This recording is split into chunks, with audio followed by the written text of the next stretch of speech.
ಇನ್ನು ಬೆಂಗಳೂರಿನಲ್ಲಿ ರಾತ್ರಿ ಇಡೀ ಧಾರಾಕಾರ ಮಳೆಯಾಗಿದೆ. ಕೆಆರ್ ಮಾರ್ಕೆಟ್ ಸೇರಿದಂತೆ ಮಳೆಯ ಅಬ್ಬರ ಜೋರಾಗಿದೆ. ಯಾಕೆಂತಂದ್ರೆ ಬೆಂಗಳೂರಲ್ಲಿ ರಾತ್ರಿಯಿಂದಲೂ ಕೂಡ ಭಾರೀ ಮಳೆಯಾಗಿದೆ.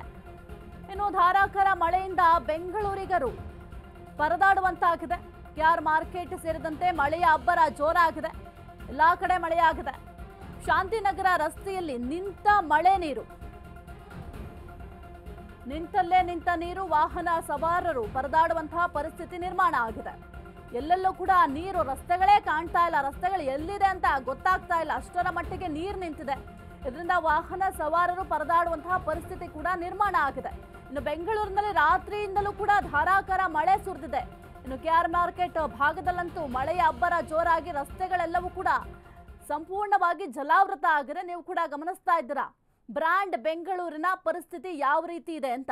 ಒಂದು ಸಣ್ಣ ಮಳೆಯಾದ್ರೂ ಕೂಡ ಬ್ರ್ಯಾಂಡ್ ಬೆಂಗಳೂರು ಮುಳುಗೋಗುತ್ತೆ. ಇದಕ್ಕೆ ಅಧಿಕಾರಿಗಳು ಏನು ಉತ್ತರ ಕೊಡ್ತಾರೆ ಅಂತ ನೋಡಬೇಕು. ಯಾಕೆಂತಂದ್ರೆ ಇಷ್ಟರ ಮಟ್ಟಿಗೆ ಬೆಂಗಳೂರು ಮುಳುಗಡೆ ಆಗುತ್ತೆ ಅಂತಂದ್ರೆ ಕೆಲವೊಂದಿಷ್ಟು ಮುಂಜಾಗ್ರತಾ ಕ್ರಮವನ್ನ ಅಧಿಕಾರಿಗಳು ತೆಗೆದುಕೊಳ್ಬೇಕಾಗಿತ್ತು. ಆದ್ರೆ ಇದನ್ನ ಗಮನಿಸಿದ್ರೆ ಯಾವುದೇ ರೀತಿಯ ಮುಂಜಾಗ್ರತಾ ಕ್ರಮವನ್ನ ಇಲ್ಲಿ ಅಧಿಕಾರಿಗಳು ತೆಗೆದುಕೊಂಡಿಲ್ಲ ಅನ್ನೋದು ಸ್ಪಷ್ಟವಾಗಿ ಕಾಣ್ತಾ ಇದೆ. ಇನ್ನು ಗಮನಿಸ್ತಾ ಇದ್ದಾರೆ ಇಷ್ಟರ ಮಟ್ಟಿಗೆ ರಸ್ತೆಗಳೆಲ್ಲವೂ ಕೂಡ ಜಲಾವೃತ ಆಗಿದೆ ಅಂತ. ಈ ರಸ್ತೆಯಲ್ಲಿಯೇ ವಾಹನ ಸವಾರರು ವಾಹನವನ್ನ ತೆಗೆದುಕೊಂಡು ಹೋಗುವ ಪರಿಸ್ಥಿತಿ ನಿರ್ಮಾಣ ಆಗಿದೆ. ಇನ್ನು ರಾತ್ರಿಯ ವೇಳೆಯಲ್ಲಂತೂ ವಾಹನ ಈ ರಸ್ತೆಗಳಲ್ಲಿ ಹೋಗೋದು ಬಹಳ ಕಷ್ಟ. ಇನ್ನು ಇದರ ಜೊತೆಗೆ ಇನ್ನೊಂದು ಸಮಸ್ಯೆ ಏನಂತಂದ್ರೆ ರಸ್ತೆ ಗುಂಡಿಗಳು. ಎಲ್ಲಿ ಗುಂಡಿಗಳಿದ್ದಾವೆ, ಯಾವ ರೀತಿ ವಾಹನ ಚಲಾಯಿಸಬೇಕು ಅಂತ ವಾಹನ ಸವಾರರಿಗೆ ಗೊತ್ತಾಗ್ತಾ ಇಲ್ಲ. ಅಂತಹ ಪರಿಸ್ಥಿತಿ ಸದ್ಯಕ್ಕೆ ಬೆಂಗಳೂರಿನಲ್ಲಿದೆ. ಇದೇ ರೀತಿ ಏನಾದರೂ ಇನ್ನು 3-4 ದಿನ ಏನಾದರೂ ಮಳೆ ಇದೇ ರೀತಿ ಮುಂದುವರೆದ್ರೆ ವಾಹನ ಸವಾರರಿಗೆ ಅಷ್ಟೇ ಅಲ್ಲ, ಎಲ್ಲರಿಗೂ ಕೂಡ ಸಮಸ್ಯೆ ಆಗುತ್ತೆ. ತಗ್ಗು ಪ್ರದೇಶದ ಮನೆಗಳಿಗೆ ನೀರು ನುಗ್ಗುತ್ತೆ. ಇದರ ಜೊತೆಗೆ ವಾಹನಗಳಂತೂ ರಸ್ತೆಯ ಮೇಲೆ ಹೋಗೋದಕ್ಕೆ ಸಾಧ್ಯನೇ ಆಗೋದಿಲ್ಲ ಬಿಡಿ. ರಾತ್ರಿ ಬಂದಂತಹ ಒಂದು ಸಣ್ಣ ಮಳೆಗೆ ಈ ರೀತಿಯಾಗಿ ಅವಾಂತರ ಸೃಷ್ಟಿಯಾಗಿದೆ. ಬ್ರ್ಯಾಂಡ್ ಬೆಂಗಳೂರಿನ ಪರಿಸ್ಥಿತಿ ಈ ರೀತಿ ಇದೆ ಅಂತಂದ್ರೆ ಇನ್ನು 2-3 ದಿನ ಇದೇ ರೀತಿ ಮಳೆ ಮುಂದುವರೆದ್ರೆ ಬಹಳ ಕಷ್ಟ ಆಗುತ್ತೆ. ಕೆಆರ್ ಮಾರ್ಕೆಟ್ನಲ್ಲಿ ಧಾರಾಕಾರ ಮಳೆಯಾಗಿದೆ. ಸುರಿದ ಮಳೆಗೆ ಹೂವಿನ ವ್ಯಾಪಾರಿಗಳು ಕಂಗಾಲಾಗಿದ್ದಾರೆ. ನೀರಿನಲ್ಲಿ ಮುಳುಗಡೆಯಾಗಿರುವ ಕೆಆರ್ ಮಾರ್ಕೆಟ್ ಹೂ ಮಾರಾಟ ಮಾಡಲು ಬಂದವರು ಹೈರಾಣಾಗಿದ್ದಾರೆ. ಏಕೆಂದರೆ ಸಂಪೂರ್ಣವಾಗಿ ನೀರಿನ ಮಯ ಆಗಿದೆ. ಲಕ್ಷಾಂತರ ರೂಪಾಯಿ ಹೂವಿನ ವ್ಯಾಪಾರಿಗಳಿಗೆ ನಷ್ಟ ಆಗಿದೆ. ಈ ನಷ್ಟವನ್ನ ಯಾರು ಭರಿಸ್ತಾರೆ ಅಂತ ಆಕ್ರೋಶವನ್ನ ವ್ಯಕ್ತಪಡಿಸುತ್ತಿದ್ದಾರೆ. ಒಂದ್ ಕಡೆ ಗ್ರಾಹಕರಿಲ್ಲದೆ ನಷ್ಟ ಆಗ್ತಾ ಇದೆ, ಮತ್ತೊಂದು ಕಡೆ ಗ್ರಾಹಕರು ಬಂದ್ರೆ ಹೂವಿನ ಪರಿಸ್ಥಿತಿ ನೋಡಿ ಕೊಂಡ್ಕೊಳ್ತಾ ಇಲ್ಲ. ಬೆಂಗಳೂರಿನಲ್ಲಿ ಭಾರಿ ಅವಾಂತರಗಳಾಗಿದೆ ಬಂದಂತಹ ಮಳೆಯಿಂದ. ಕೆಆರ್ ಮಾರ್ಕೆಟ್ನಲ್ಲಿ ಧಾರಾಕಾರ ಮಳೆ ಸುರಿದಿದೆ. ಸುರಿದ ಮಳೆಗೆ ಹೂವಿನ ವ್ಯಾಪಾರಿಗಳು ಕಂಗಾಲಾಗಿದ್ದಾರೆ.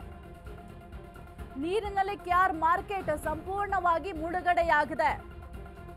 ಹೂ ಮಾರಾಟ ಮಾಡಲು ಬಂದವರು ಹೈರಾಣಾಗಿದ್ದಾರೆ. ಲಕ್ಷಾಂತರ ರೂಪಾಯಿ ಹೂವಿನ ವ್ಯಾಪಾರಿಗಳಿಗೆ ನಷ್ಟ ಆಗಿದೆ. ಗ್ರಾಹಕರು ಇಲ್ಲದೆ ನಷ್ಟ ಆಯಿತು ಅಂತ ವ್ಯಾಪಾರಸ್ಥರು ತಮ್ಮ ಅಳಲನ್ನ ತೋಡ್ಕೊಂಡಿದ್ದಾರೆ. ಇನ್ನು ಬೆಂಗಳೂರಿನಲ್ಲಿ ರಾತ್ರಿ ಇಡೀ ಭಾರಿ ಮಳೆಯಾಗಿದೆ. ಇನ್ನು ಕೆಆರ್ ಮಾರ್ಕೆಟ್ ಆ ಭಾಗದಲ್ಲಂತೂ ನೀವು ರಸ್ತೆಗಳಿಗೆ ಹೋಗಿ ನೋಡೋದಕ್ಕೆ ಆಗಲ್ಲ ಬಿಡಿ, ಅಂತಹ ದುಸ್ಥಿತಿಯಲ್ಲಿದೆ ಅಲ್ಲಿರುವಂತಹ ರಸ್ತೆಗಳು. ಹಾಗಾಗಿ ಬಹಳ ನಷ್ಟ ಆಗ್ತಾ ಇದೆ ಅಂತ ಹೂವಿನ ವ್ಯಾಪಾರಸ್ಥರು ತಮ್ಮ ಅಳಲನ್ನ ತೋಡ್ಕೊಂಡಿದ್ದಾರೆ. ಒಂದು ಕಡೆ ಭಾರಿ ಮಳೆ ಆದ್ರೆ ಈ ಹೂವಿನ ಮಾರಾಟ ಮಾಡೋದು ಬಹಳ ಕಷ್ಟ ಆಗುತ್ತೆ. ಇನ್ನು ಹೂವು ಕೂಡ ಸ್ವಲ್ಪ ಹಾಳಾಗಿರುತ್ತೆ. ಹಾಗಾಗಿ ವ್ಯಾಪಾರಸ್ಥರು ಕೊಂಡ್ಕೊಳ್ಳೋದಕ್ಕೆ ಮುಂದಾಗೋದಿಲ್ಲ. ಒಂದ್ ಕಡೆ ವ್ಯಾಪಾರಸ್ಥರು ಬಂದು ಕೊಂಡ್ಕೊಳ್ಳೋದಕ್ಕೆ ಮುಂದಾಗ್ತಾ ಇಲ್ಲ ಅಂತ ಒಂದ್ ಕಡೆ ಆದ್ರೆ, ಮತ್ತೊಂದು ಕಡೆ ಬಂದರೂ ಕೂಡ ತಗೋತಾ ಇಲ್ಲ. ಯಾಕೆಂದ್ರೆ ಹೂವಿನ ಪರಿಸ್ಥಿತಿ ಆ ರೀತಿ ಆಗಿರುತ್ತೆ. ಇನ್ನ ಇಷ್ಟು ದಿನ ಮಾರ್ಕೆಟ್ ರಸ್ತೆಗಳೇನಿದಾವೆ ಅಲ್ಲಿ ಪಾರ್ಕಿಂಗ್ ಸಮಸ್ಯೆ ಇತ್ತು. ಈಗ ನೋಡಿದ್ರೆ ಈ ಮಳೆಯಿಂದಾಗಿ ಅಲ್ಲಿ ವಾಹನಗಳು ತೆಗೆದುಕೊಂಡು ಹೋಗೋದು ಕೂಡ ಕಷ್ಟ ಆಗ್ತದೆ. ವಾಹನ ಸವಾರರು ಓಡಾಡೋದಕ್ಕಾಗ್ತಾ ಇಲ್ಲ. ಅಲ್ಲಿ ಹೋಗಿ ಹೂವನ್ನ ಖರೀದಿ ಮಾಡೋಕ್ಕಾಗ್ತಾ ಇಲ್ಲ. ಬರೀ ಕೇವಲ ಹೂವಿನ ಮಾರ್ಕೆಟ್ ಅಷ್ಟೇ ಅಲ್ಲ, ಅಲ್ಲಿರುವಂತಹ ಸುತ್ತಮುತ್ತ ಬೇರೆ ವ್ಯಾಪಾರಸ್ಥರಿಗೂ ಕೂಡ ಬಹಳ ಕಷ್ಟ ಆಗಿದೆ ಈ ಮಳೆಯಿಂದಾಗಿ. ಆ ರಸ್ತೆಗಳು ನೀವು ನೋಡ್ತಾ ಇದ್ದೀರಾ ಯಾವ ರೀತಿ ಇದೆ ರಸ್ತೆ ಅಂತ. ನೋಡೋದಕ್ಕೆ ನದಿ ರೀತಿ ಕಾಣಿಸ್ತಾ ಇದೆ. ನದಿಯಲ್ಲಿ ವಾಹನ ಓಡಿಸ್ತಾ ಇದ್ದಾರಾ ಅಂತ ಅನ್ಸ್ಬೇಕು. ಆ ರೀತಿ ಸಂಪೂರ್ಣವಾಗಿ ನೀರಿನಿಂದ ಆವೃತ ಆಗಿದೆ. ಅಧಿಕಾರಿಗಳ ಕೇರ್ಲೆಸ್ ಯಾವ ರೀತಿ ಇದೆ ಅನ್ನೋದಕ್ಕೆ ಇದೇ ಸಾಕ್ಷಿ ಅಂತ ಹೇಳಬಹುದು.